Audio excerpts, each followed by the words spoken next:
Hi everyone and welcome to another painting tutorial. So today I'm going to take you through how I paint Ultramarines Veteran Sergeant helmets. So it doesn't really matter so much what undercoat you use, however in this instance I've used Chaos Black and I'm just going to do a couple of base coats of Khorne Red.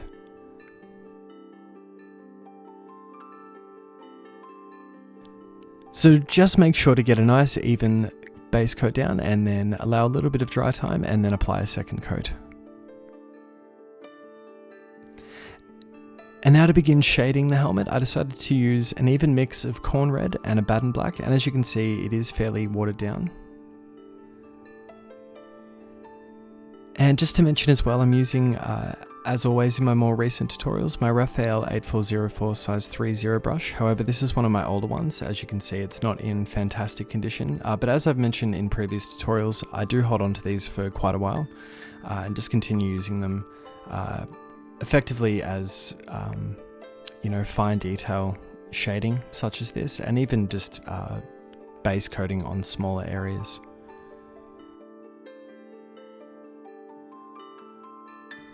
So yeah, definitely a good idea to hold on to those brushes even once they start to lose their shape a little bit, because yeah, they can still hold value for quite some time and be useful in cases such as this.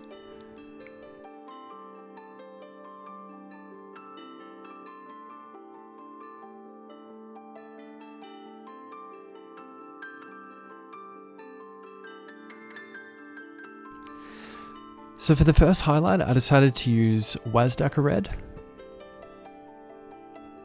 And as you can see, I'm still using the same Raphael 8404 size 3.0 brush, however this is one of my brand new ones. So definitely once you get to these details, when you need really fine lines, clean lines, just switch over to one of the healthier brushes.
Now for the second highlight, I decided to use Wild Rider Red. So essentially just following over the WAZDAKKA Red, however just leaving a little bit of the WAZDAKKA Red visible.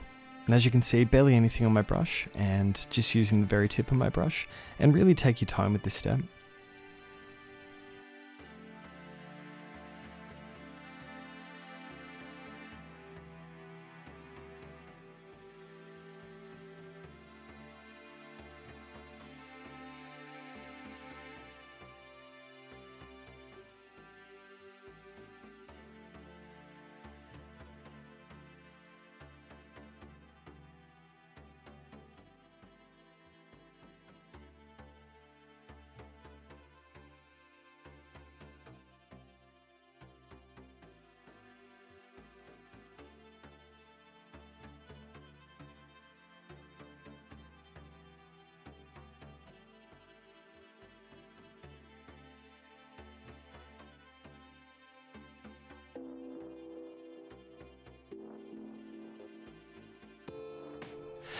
So I was really happy with how the helmet was looking at this point. However, of course, the Veteran Sergeant helmet does have the white stripe, so I decided to use a base coat of CORAX white. And as you can see, it is fairly watered down. It's really important that you get a really nice smooth consistency especially with white paint, as it can go quite lumpy, I find. So yeah, definitely better just to get 2 really smooth coats as opposed to having to go back and trying to correct it if it's too thick. So just do your absolute best to get the lines as straight as you can. As you can see, of course, I'm not using any tape or anything like that. If you want to get them absolutely dead straight, then of course you can use hobby tape to do this. But as I often say in my tutorials, it's really worthwhile getting this sort of practice in, as it can definitely, in my opinion, make you a much stronger painter, to just really practice details such as this by freehand.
And this part of the white stripe is probably the most difficult. One thing that I find that sort of helps when painting Veteran Sergeant helmets, try to focus more on the center when applying this, as it really doesn't matter so much if you do overlap on the skull, as you can just simply go back to ABADDON black, for example, and just cover that up around the edges of the skull, I should say, as opposed to going too far out, left to right with the white, with the application of the white paint.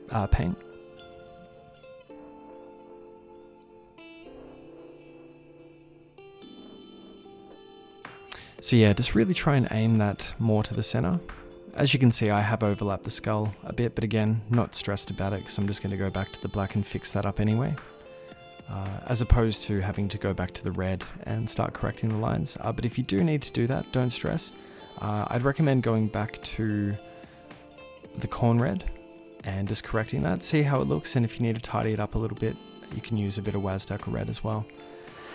And now just to highlight all of the white stripe, so really not going to be leaving any of the CORAX white, so essentially just going over all of the CORAX white with the heavy titanium white. This is really just my preferred white at the moment, but any white acrylic paint will do just fine.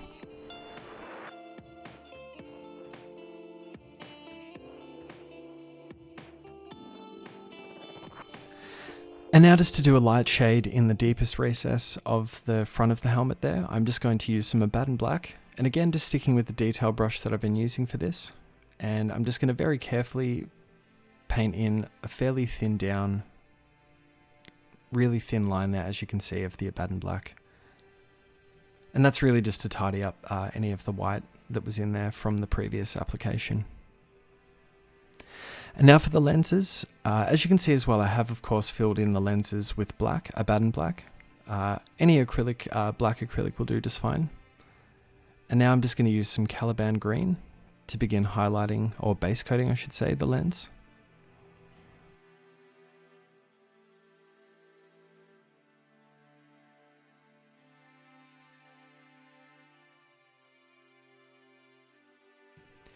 And as you can see, just allowing a small amount of dry time. I did intend on doing a little bit of blending with these colors, so I'm not too stressed if it's not completely dry.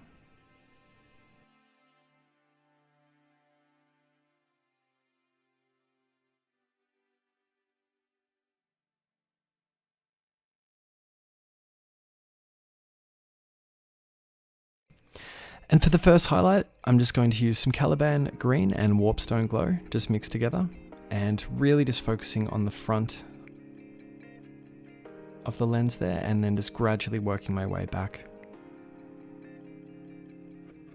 Now I find that initially with lenses, just getting that first straight line across, I really should say curved line, getting that across, and then just doing some light stippling at the front with each progressive highlight. It works wonders for me when painting lenses. I used to really struggle with painting lenses, but I find that this method really works. And of course, as always, just make sure that those paints are really nice and thinned down, especially when painting small details such as this. So as you can see, I did just apply a small amount of Warpstone glow and then immediately just moving on to MOOT green.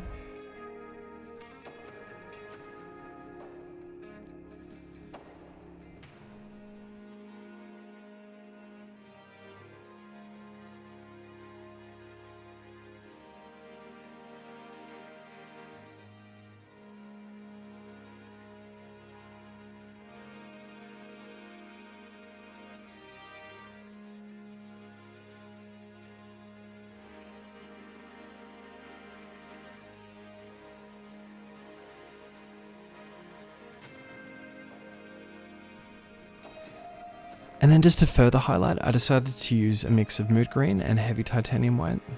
So just looking at a 50-50 mix roughly. And just very carefully going to apply some of this at the front of the lens.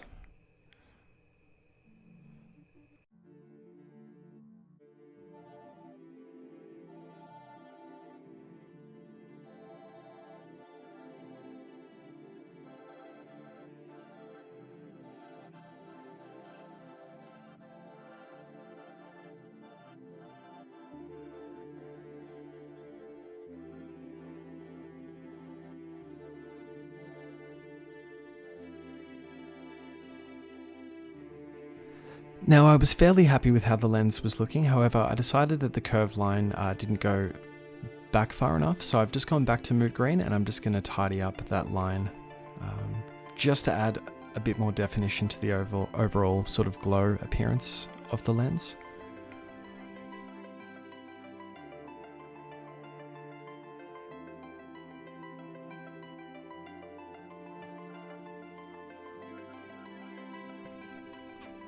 And as a final touch, I'm just going to do the dot on the back of the lens.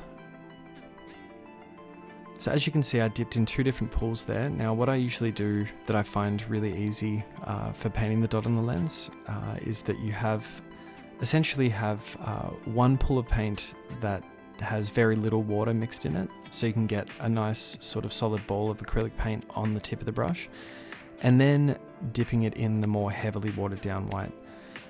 Or even alternatively, if you just had a thick pool of the white paint and then a small pool of water next to it on your wet palette, and then just very lightly dipping it in and just quickly applying it before the paint dries. Because I find one thing with applying the white dot on lenses, the paint can dry fairly quickly, especially considering, I can't speak for everyone, but I know that I tend to overthink that application. As you spend, a decent amount of time on the lens, and you of course want to make sure that the finish is done right. And by the time you got to apply it, it sometimes is too dry and doesn't apply properly. So just a little extra tip there. Anyway, just onto the last step. As you can see, I'm just applying, this is purely optional of course, but I'm just applying some battle damage just on the white stripe, just using some RHINOX hide. And with that, the miniature is finished, and thank you very much for watching today. Sorry I did tend to ramble a little bit today, but I hope you enjoyed the tutorial, and as always guys, if you would like to support the channel, the links are in the description below. It doesn't cost you anything extra, however it does support the channel, so it's greatly appreciated. Thank you so much for watching. I will see you again in the next one.